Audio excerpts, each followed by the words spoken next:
Hello, everybody. Welcome to this year's legislative updates.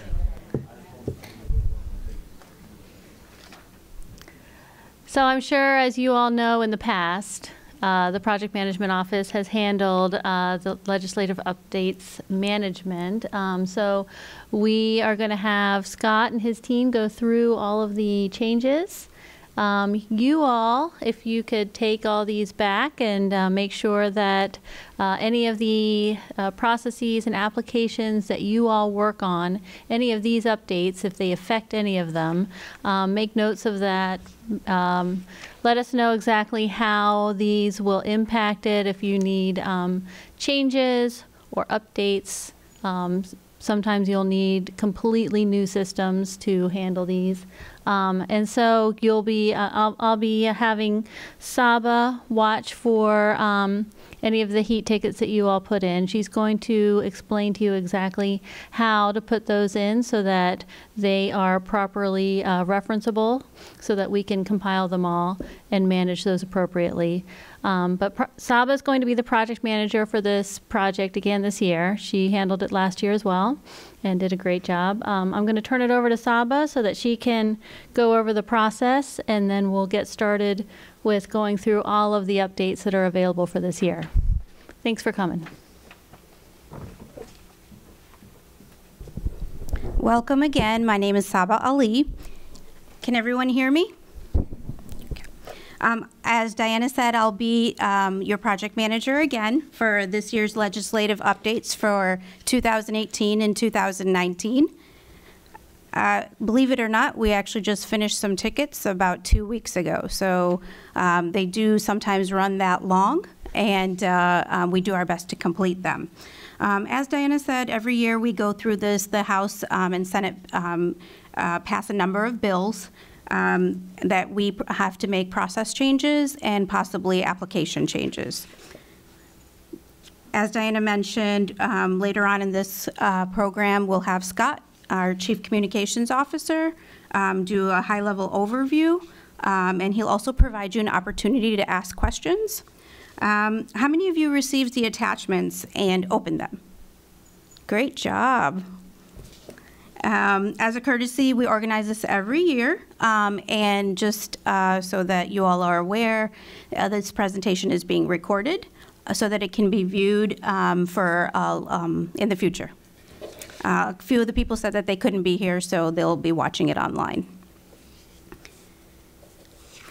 At the end of the presentation, I'll display my email address. If you do have any questions after the presentation is over, you want to email it to me. I will go ahead and disseminate it. If it's a how to do a ticket question, that'll go to that particular team. And if it's some clarification on the legal bills that were passed, Scott's team, probably in particular Eileen Fernandez will be handling that. Just to give you a little background on what we actually do in the project, we facilitate it every year.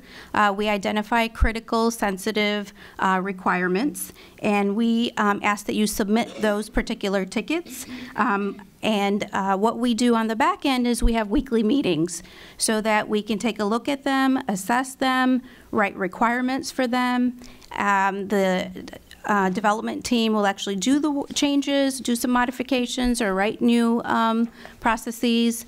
And also our QA team will test those changes, and also yourself, the business process owner, will test and approve those changes.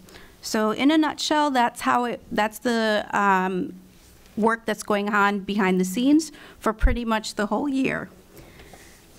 So we have a couple of key project members, and I just like to mention them so that you're aware of who's working on these throughout the year. As part of our project management team, we have Gary, who's in charge of organizational change, and he helps us write some of the communications. And we also have Tasmina Hyder, and she will be doing the quality assurance on the project. We have from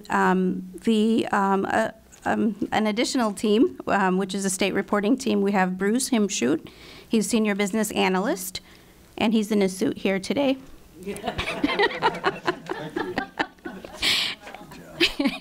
We, we also have Alicia Leonard. She's Senior Instructional Process Specialist, and she's moved to the Teaching and Learning Department, I found out. You're all, okay, she's always been under there, but I just didn't realize that. Okay. And of course, we have Scott Howitt, who's Chief Communications Officer. We have different people who contribute to the team, people that write a lot of the code, or your student team. We have a lot of the other team members underneath Bruce and Alicia that help out on the project. So with that, I'm going to go ahead and introduce Alicia Leonard, and she'll go ahead and detail the expectations that we have for you in regards to putting in the tickets and also how to put in those tickets.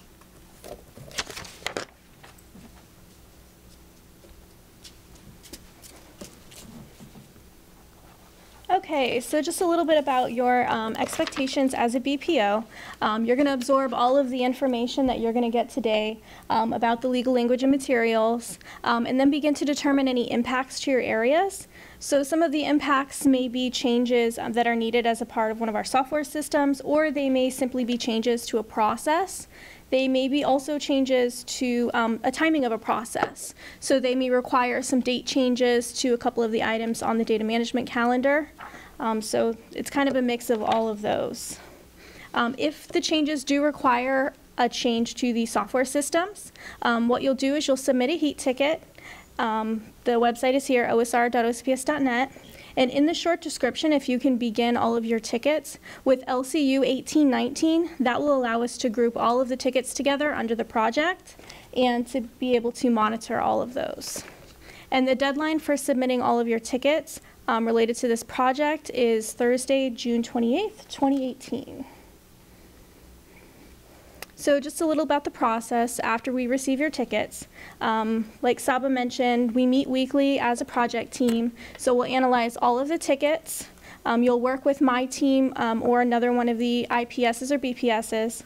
We'll develop functional requirements, and then we'll send those requirements over to either ITS or our student team, and we'll begin to implement those changes in our software systems.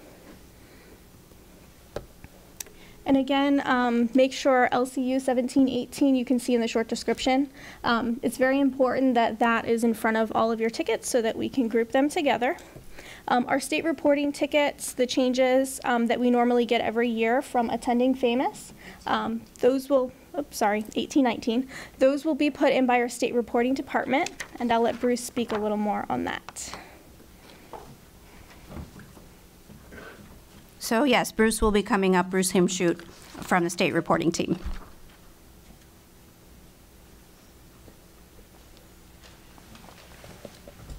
So currently the DOE has released the 1819 state reporting changes, and they're available on their website.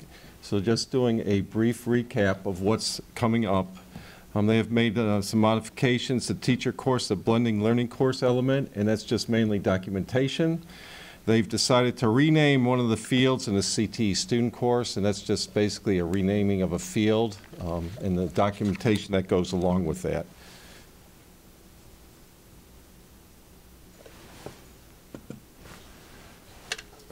Next one.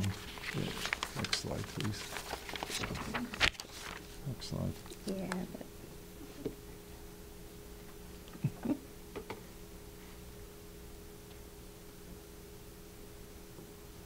Next slide. Yeah, it's not good.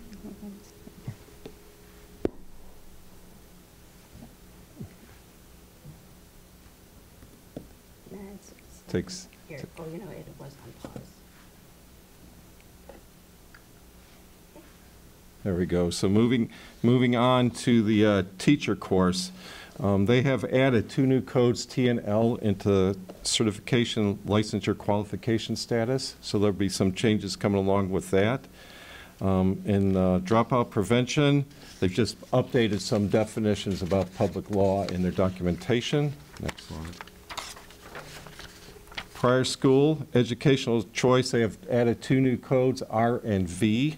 So there'll be changes come along there. English language learners basis of exit, they have deleted a lot of codes, A, B, C, D, E, F, G, and R, And going along with that, they've also modified their documentation.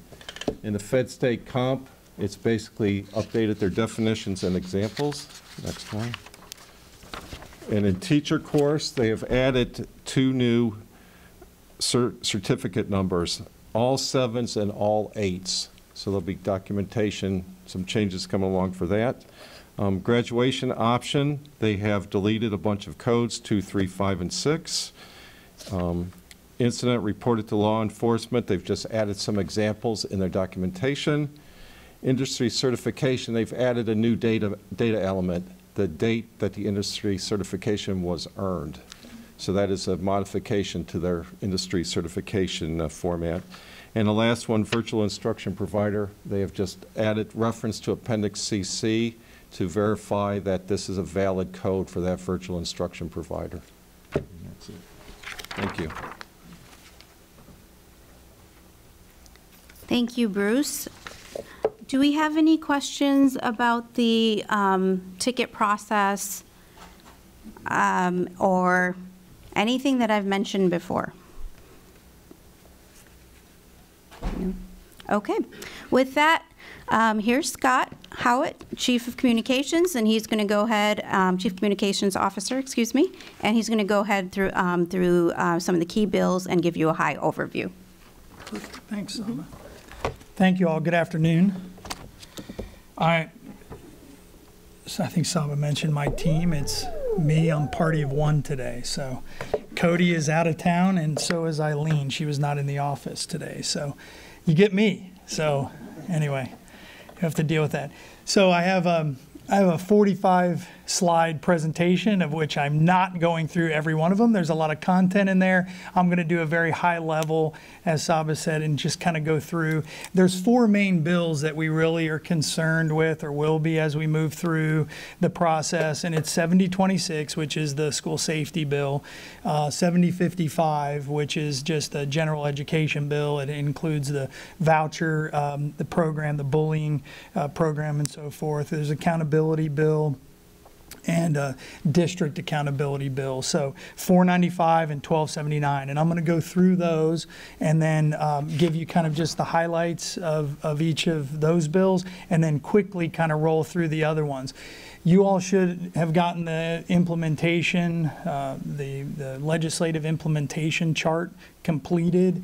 Anything in there that deals with statutes that you're used to dealing with, any of the bills that are connected to those, you might want to take a good look at those areas and make sure that that we are in compliance and that the legislative implementation chart is covering enough of those areas. There's a lot of detail within those, but again, I'm going to go over the very high level. So 7026, let's start off. So it creates new restrictions on who can purchase firearms, dealing with increasing the age of purchase of firearms, limitations on bump stocks, those types of things.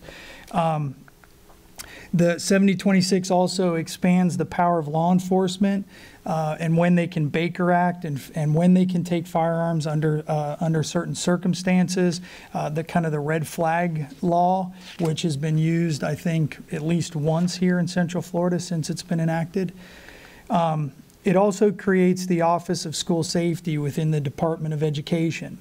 To work on school safety issues and to start to hone those things. Right now, a lot of that is spread out over the department, and this creates, so a lot of the areas of our district that coordinates at that level will do it through that office. Requires the district to have active shooter drills conducted by law enforcement agencies at schools and have policies requiring these drills.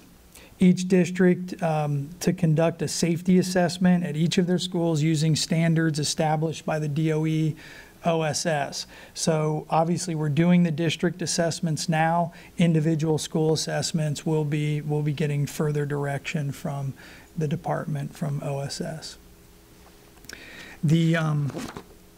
The board must allow the law enforcement agencies to tour schools every 3 years, and the law enforcement agencies must document and recommend changes to school districts. We have our own LEA, so they can do it. We can partner with our other agencies, and they can do it as well. Every district must appoint a district safety specialist and have threat assessment team at every school, looking at the overall threats. This bill created the Coach Aaron Feist Guardian Program. It was established as an option of first the sheriff to decide if he wanted to move in that direction and make it optional for districts to participate. That would be arming school staff, not classroom teachers, but coaches or non-instructional staff at the school. This would be in lieu of the SRO requirement. Changes in the SRO school safety officer requirement to include background checks, drug testing, psychological evaluations. That would all be part of the requirement as they, even for the Coach Aaron Feist portion of the bill. The bill also creates mental health allocation as a supplemental funding source. Everyone knows that or at least you've probably heard, we got a $110 increase in per student funding. We get 47 cents in flexible spending. The rest of it is tied up in mental health allocation, school safety allocation. A lot of the money that would normally go into the base student allocation was diverted into categoricals, and these are two of the main categoricals that they were put into, was creating these two areas. Okay, that's the end of 7026. So yes, Kevin. Does the school system have any obligation to report if they have a child referred for any psychological evaluation as a result of State Bill 726? As a result of this bill, there'll be certain criteria that will come out from the department, I'm sure. I don't know the detail of that, but if you put that question down, we'll get back to you on that, Kevin, for sure. I don't want to speculate on the intricacies of the detail, so just for the record, I didn't spend every day of session up there. So I followed this, and certainly Eileen and Cody work with me, but any specifics within those bills not covered in the detail here, we can get those answers for you, okay? So 7055, this creates the HOPE Scholarship, which is for students who allege to be subjects of various types of offenses, such as bullying. These offenses could be, they don't have to be proven as being, they can just be alleged. So if somebody alleges that they were bullied, there are certain things that the school district will have to do, or the school will have to do within a certain period of time, or they can be given a scholarship, a HOPE scholarship, to choose another public school or a private school to attend. In addition to the voucher for educational services, it also includes a transportation voucher for up to $750. The DOE must evaluate the program and will continue the performance of students enrolled in private schools that have at least 51% of program participants. So under the voucher law, if they choose private schools, those private schools that have more than 50%, 51% or more from that program will be subject to a performance evaluation of their students that are enrolled, which they obviously can game that. They just stay one student under 50% and they wouldn't be subject to this provision. But that's in there. So it includes some accountability requirements for organizations that distribute the vouchers. That would be groups like Step Up for Students that distribute vouchers to some of our tech scholarship schools, some of the private Florida Tech scholarship schools. Under this bill, it does create a reading scholarship for students in grades 3 through 5 who score below a level 3 on 3rd or 4th grade ELA, where they can get a scholarship and actually go to a private school or another public school that has capacity. Districts must notify parents by September 30th if a student scored below a 3 on their ELA, and that would then qualify them, and they'll be given information about that.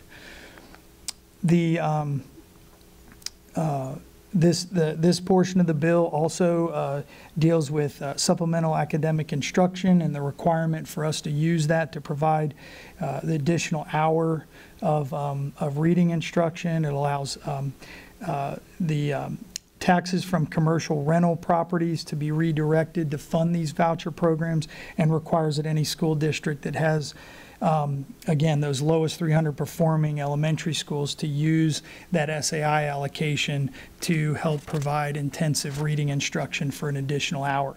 Those lists, we've been doing that, providing that extra hour for, I think, going on almost 6 years now for certain schools that meet those criteria. That will continue. We'll just have to use the SAI dollars to fund that.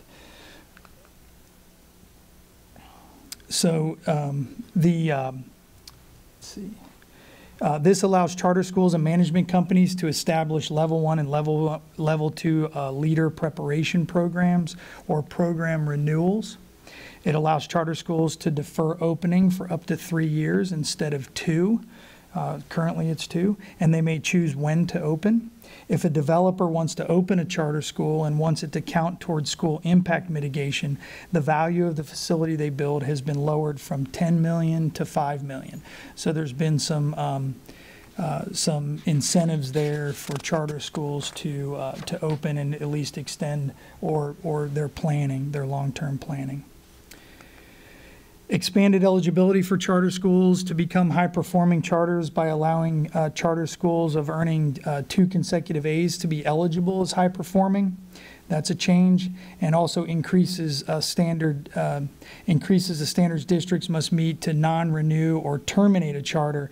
They have to have, quote, clear and convincing evidence. It was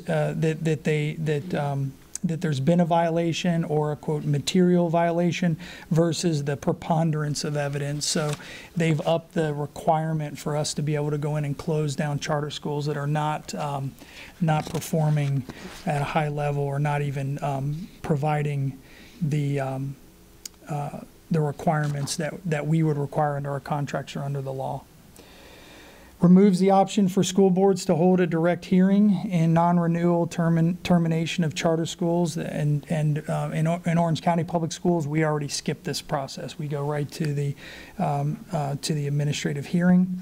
The prevailing party is to be awarded attorney's fees and costs when we go to that process. And districts must reimburse charters for background screening if results aren't received by the charter on the earlier 14 days after the receipt of the result or 30 days after submission of the fingerprints. The 7055 also has a provision in here for, has a provision in here for districts to be able to waive out of certain SREF requirements by supermajority vote of the board.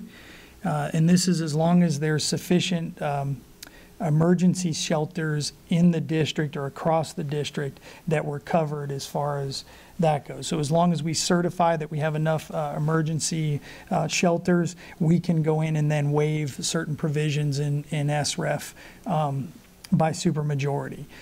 One of those things, and the example that we like to use in SREF, is the ability to demolish buildings prior to their life cycle being completed in order to put brand new high-tech buildings in their places. We did get a waiver for Evans at one time in order to rebuild Evans versus having to build around 14 buildings that would have had to be left behind. So that's a provision in there that could, in fact, help us within 7055, and thank goodness for small favors from the legislature to help us. Anyway, it also increases the amount that districts can hold back from Title I funds to provide certain district-wide services from 8 to 10%. That's a change. They considered that somewhat of a fix to 7069 in some of the Title I funding provisions. This bill also contains a provision that It's the teacher union decertification provision that says if the membership of the union does not exceed, the teachers union does not exceed 50%, they can be decertified. And so there will be certain, obviously, rules and requirements around that from PERC governing that area, but that language was part of the bill. The board must also adopt rules requiring that the state motto be displayed in all buildings used by the district.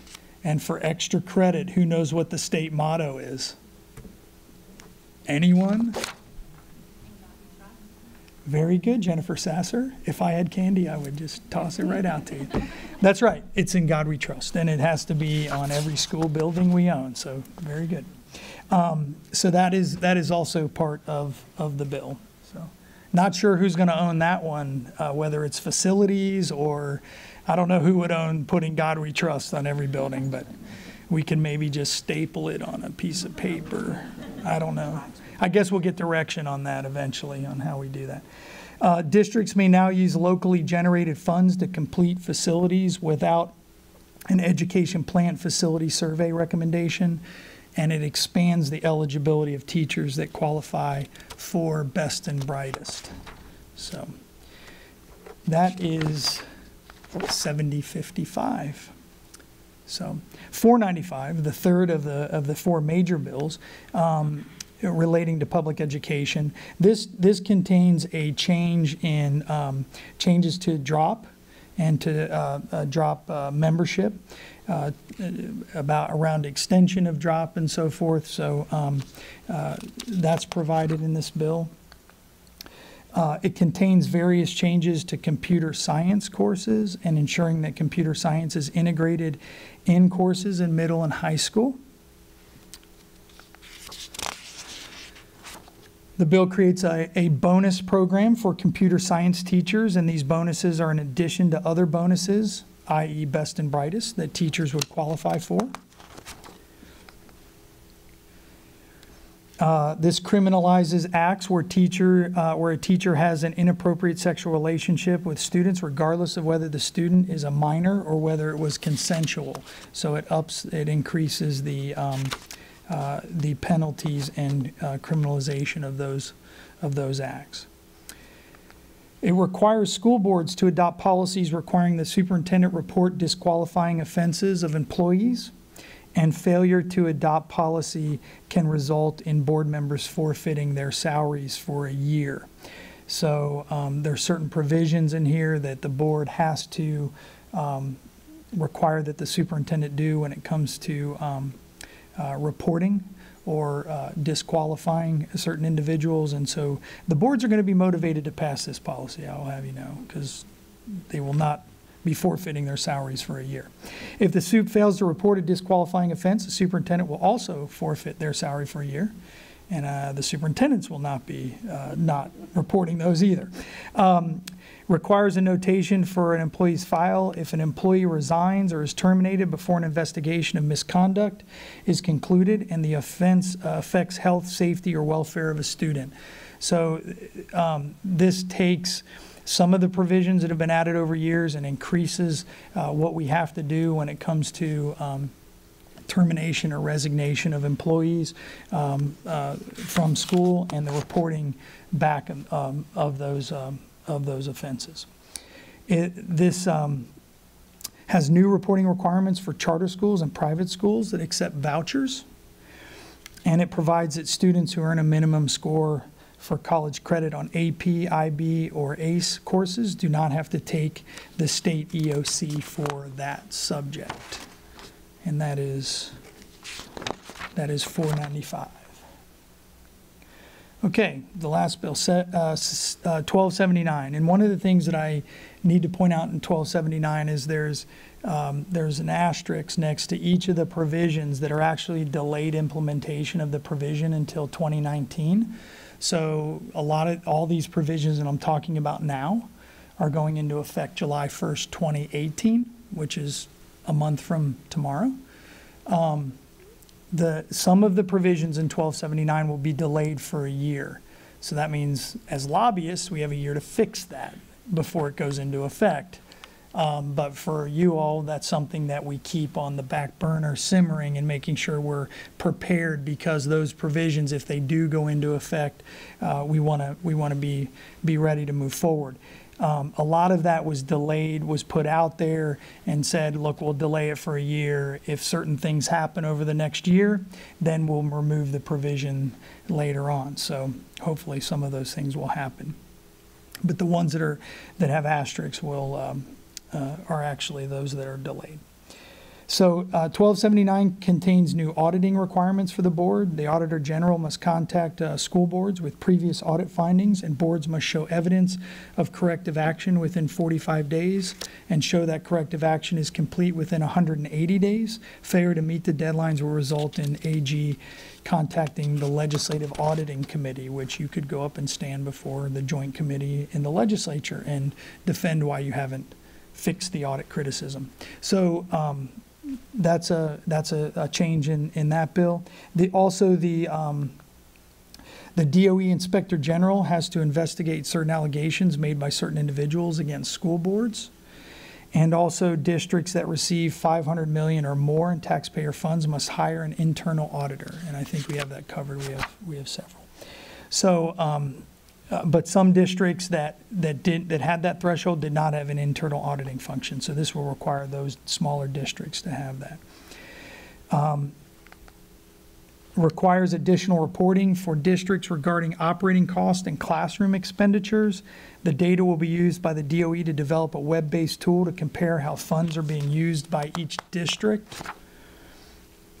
You can see where the asterisks are showing up here. The reduction of admin costs by school districts is required if certain financial issues exist. If a district fails to timely pay certain debts and liabilities, a school board member and SUP salary must be withheld. So they're making sure that anyone who's in financial, any of those districts that are in financial emergency situations, that the boards aren't going to get paid until the vendors and other folks that are providing services are getting paid.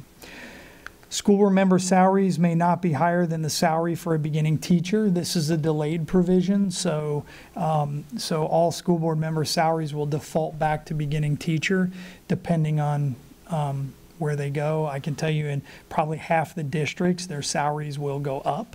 School board member salaries will go up. In our district, this would make them go down significantly. This is a delayed provision. New school board approvals are required when school board members travel out of town, out of the district, out of the state. They'll have to actually put that on an agenda and approve that travel before they go.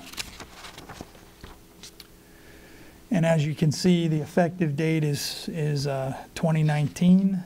Some provisions will go into effect immediately, but the majority of that bill will not go into effect until 2019. Just some of the other substantive bills that are out there. House Bill 29 relate new provisions for aid to military members and their families on various education issues. It even includes the Florida Teachers Classroom Supply Assistance Program. It also includes enrollment in FLVS and some other provisions dealing with certification and around certification. And this goes into effect on July 1. The House Bill 411 clarifies the exemption for safety plans, talks about what's exempt and what isn't under public record laws when it comes to safety plans. 577 provides more flexibility. Provides more flexibility on receiving credit for certain graduation requirements. Permits students to use earned credit upon completion of DOE registered apprenticeship or pre-apprenticeship programs. 731 has restrictions on information districts can collect from home education students and expands home education students' ability to participate in career and technical courses.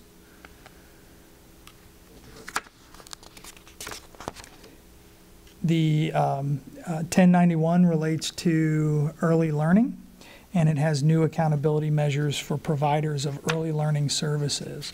The definition of an at-risk child, talking about what verified domestic violence is, making sure there's certain child protections in there. House Bill 1201 deals with funding of education services for prisoners, those that are in jail, that we serve inmates. 1940 creates additional safety exemptions from public records law. Again, this is another reaction to the Parkland shooting. This bill also goes along with the other provisions in the public records exemptions. 7024 also has additional exemptions from public records for victims of incident of mass violence. Again, those folks at Parkland that were affected by the mass tragedy down there. So quite a bit of that. And that is the end. That's the presentation. So the main part is those 4 bills. The first 4 that I went through, very lengthy, a lot of detail in those slides. Obviously, I did high level. I can entertain some questions or at least get an idea of questions that could be submitted. If you feel more comfortable submitting them directly back to Saba, we'll get the answers and push them back out to you. Eileen will be going through those as she has through the implementation chart. Just so you all know, Cody Woody is leaving us. He is moving to Atlanta, Georgia, to be closer to his family. His 2 brothers live up there, so he's been actively pursuing a new opportunity up there, and that's where he is today, actually. He's up there working on that. But I think he needs a vacation, too, from taking care of all of our legislators and trying to get them to graduation with caps and gowns. They can't seem to hold on to them for some reason, so getting him there has been interesting. So for now, Eileen will be the main point of contact, and Cody's last day will be June 21st. So he'll be leaving us after that. So after July 1, Eileen will be the point of contact moving forward. And then, of course, you can always contact me or my office as well, and I still oversee the legislative and congressional functions of the district, so those lobbying functions. So questions? Do you want the... Good. Are there any questions? We can go ahead and pass the mic so that we can record the questions. How about we give Scott a hand for going through all of that? Well, as far as questions go, I promised you all my email address would be up there. So if you have any questions, we'll disseminate them to the proper, if it's an IPS question, we'll send it to them. If it's a Eileen question, we'll send it to the legal team. So just in conclusion, if you have any questions, you can stop me. But just in conclusion, we went over the project, the Legislative Updates 1819 project, its objectives. We introduced part of the team that's going to be working on them. We let you know what that team does for the rest of the year to finish all those tickets. We let you know that some of the expectations that we have in order so that you can submit those tickets, and we have specific details on how to submit those tickets. You got a great overview from Scott on the individual House and Senate bills. And we gave you 45 minutes of your life back right now. So it was supposed to end at 3:30 and it's 2:45, so we're doing well. Yeah, so I'd like to thank you all for attending. Thank you for your time. Again, my email is up there. Please send us any questions. Are there any questions before we end? Yes. The question was, when will we expect the PowerPoint? I can send it in about 10 or 15 minutes. Send it out. Yes. Yep. Any other questions?